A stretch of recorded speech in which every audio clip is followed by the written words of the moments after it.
Vossa Senhoria tem a palavra.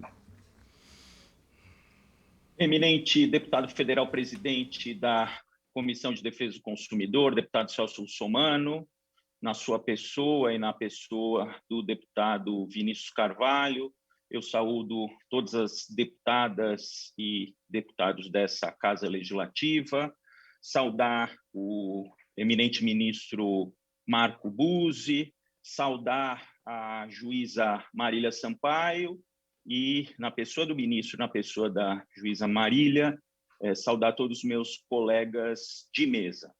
Realmente, eu também vou pedir aqui para compartilhar a tela. É um problema que ninguém duvida, né?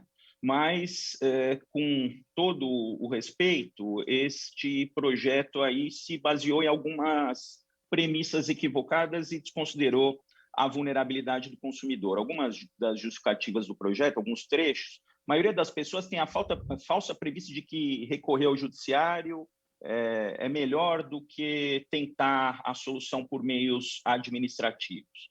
Eu acho que hoje em dia já ninguém mais tem essa percepção, e se existe o recurso ao judiciário e o consumidor vai suportar os riscos disso, porque quem entra no judiciário entra para ganhar ou entra para perder, existe sempre o risco de perder, e o tempo de duração do processo é muito mais danoso para os consumidores, que são os vulneráveis, nos termos do artigo 5º, 32 da Constituição Federal, do que para as empresas. Um outro argumento que está na descrição do projeto: não é razoável que o judiciário, até por um aspecto estrutural e orçamentário, continue sendo o primeiro, único e o mais atrativo financeiramente acesso de materialização dos direitos. Isso não acontece. O judiciário aí acaba excepcionalmente sendo procurado por um ou outro consumidor, pouquíssimos consumidores, sem procurar a empresa antes, mas a maioria dos consumidores efetivamente procura a empresa, vai no PROCON, faz uso de plataformas digitais. Então, a gente não pode legislar com base na exceção. Todos esses argumentos aqui, com todo respeito ao eminente propositor inicial do projeto, deputado Júlio Delgado, essas questões aqui não se verificam na prática. As empresas são as maiores interessadas em esclarecer e resolver as dúvidas e questões mencionadas pelos seus clientes. A proposta visa evitar o ajuizamento de um processo judicial desnecessariamente. Tem empresa que quer resolver e tem empresa que não quer resolver. O ministro Marco Buzzi aqui falou do consumidor.gov, ministro. Eu, na minha passagem pela Secretaria Nacional do Consumidor, eu lembro que eu fiz uma reunião com as concessionárias de energia elétrica aqui do estado de São Paulo, que a plataforma, naquele momento, era de adesão voluntária das empresas. E aí, o que aconteceu? Eu fiz reunião com todas as concessionárias de energia do estado de São Paulo, que tinha lá mais de 2.000 consumidores querendo reclamar contra essas empresas, e como essas empresas não haviam aderido voluntariamente à plataforma, os consumidores não conseguiam reclamar. Eu fiz uma reunião, tentei sensibilizar as empresas, saí da reunião sem nenhuma empresa ter aderido. Então, tem empresa que quer resolver o problema do consumidor e tem empresa que não quer resolver o problema do consumidor, que usa o poder judiciário como uma extensão do seu serviço de atendimento a cliente, que joga o custo das suas resoluções internas de problemas para o judiciário e para o Estado, onerando o judiciário e onerando o Estado. Bom, canais de solução de conflitos, a gente tem vários. Decreto do SAC 6.523 de 2008. Esse decreto está em absoluto desuso. Uma das disposições desse decreto, que vai no sentido aqui da comprovação da resistência à pretensão, no artigo 15, parágrafo 3º, ele prevê lá que os consumidores vão ter acesso às gravações das reclamações que efetuarem ao SAC. Hoje, se um consumidor entra no SAC da empresa e pede acesso a essa gravação, ele não consegue obter porque a empresa pura e simplesmente não manda. Em 2018, a gente deixou lá uma minuta de decreto do SAC, porque, na nossa concepção, o aperfeiçoamento do SAC é, sem dúvida nenhuma, um dos grandes caminhos para reduzir litígios, mas não andou desde então. Parece que agora está andando, mas eu acho que o foco aqui é no SAC. ouvidoria da empresa tem a finalidade de ser um segundo grau, vamos dizer assim, das reclamações ao SAC, mas tem muita ouvidoria que não tem nenhum poder de negociação. Então, tem ouvidorias de empresas muito eficientes e tem empresas que têm ouvidorias absolutamente ineficientes e que as suas ouvidorias são uma extensão do SAC. Então, isso nem sempre funciona, infelizmente.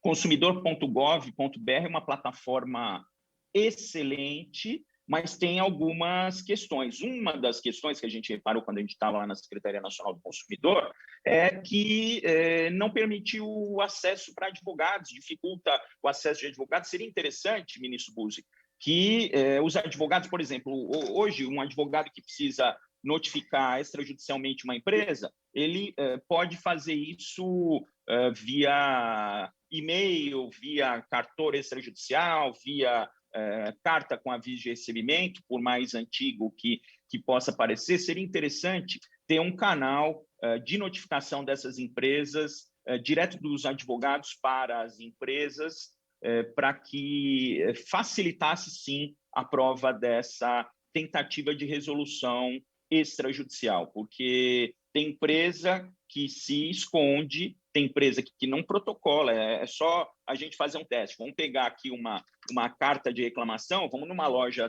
de qualquer empresa de telefonia e tentar fazer o protocolo se algum atendente vai protocolar. Ele vai falar, não, vai lá no jurídico, vão encaminhar o consumidor para tudo quanto é canto e não vão protocolar a reclamação.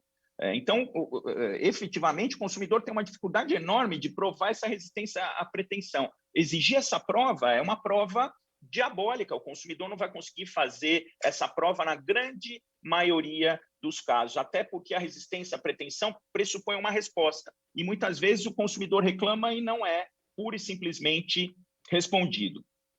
PROCONs têm uma importância, a gente fala de mediação, os PROCONs têm uma importância enorme. As associações civis, temos aqui o querido Igor do IDEC, tem um papel importantíssimo, como o INADEC também, o qual eu represento. Então, tem um papel importantíssimo aí nessa desjudicialização. Então, vamos incentivar a desjudicialização pelos PROCONs, pelas associações civis, esse é o caminho. Alguns problemas aí para a gente citar na prática, aqui na própria Comissão de Defesa do Consumidor, foram feitas audiências do crédito consignado e esse crédito consignado pega efetivamente as pessoas mais carentes. Tem caso de banco que faz consignado de aposentado, de pensionista e com vazamento de dados, que ele nem sabe de onde veio. E tem, por exemplo, judiciário lá do Rio Grande do Sul, tem juiz que está exigindo que tenha cópia do contrato para entrar com a ação judicial. Se ele não fez o contrato, como é que ele vai ter cópia do contrato? Às vezes, o consumidor que contrata com o banco nem cópia do contrato recebe. Outra questão também, negativa de cobertura de plano de saúde.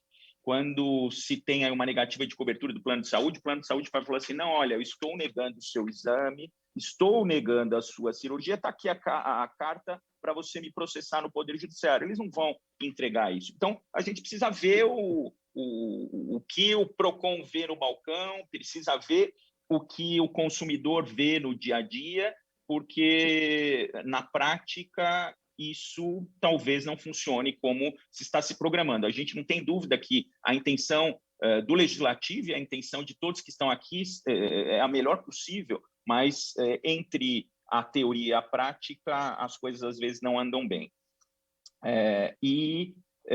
Eu acho que o foco, caminhando aí para o final, o foco está sim nos grandes litigantes. Tem grandes litigantes e outras. Se tem grandes litigantes, tem vários consumidores demandando determinadas empresas, significa que o saque delas não é eficiente, significa que a ouvidoria delas não é eficiente, significa que o consumidor.gov não está resolvendo o problema para elas, porque senão não iam ter tantos consumidores recorrendo ao Poder Judiciário. O foco, eu acho, tem que ser sim nos grandes litigantes, estimular a resolução dos litígios, a diminuição do acervo de processos destes grandes litigantes, fortalecer os PROCONs, já tem um projeto de atualização do Código de Defesa do Consumidor para fortalecer os PROCONs, os recursos repetitivos que o STJ vem julgando também, uma forma de coletivização até das ações individuais, o foco nas ações coletivas, que as associações civis entram, e aí sim a gente vai conseguir resolver o problema, mas exigir uma prova de resistência à pretensão do consumidor nos termos que está no projeto, com todo o respeito, acaba dificultando ainda mais a vida do consumidor e indo contra o artigo 5º, inciso 32. Agradeço, deputado Russomano, devolvo a palavra. Muito obrigado, doutor Arthur Rolo, pela sua exposição. Passo agora a palavra ao doutor Igor Rodrigues Brito,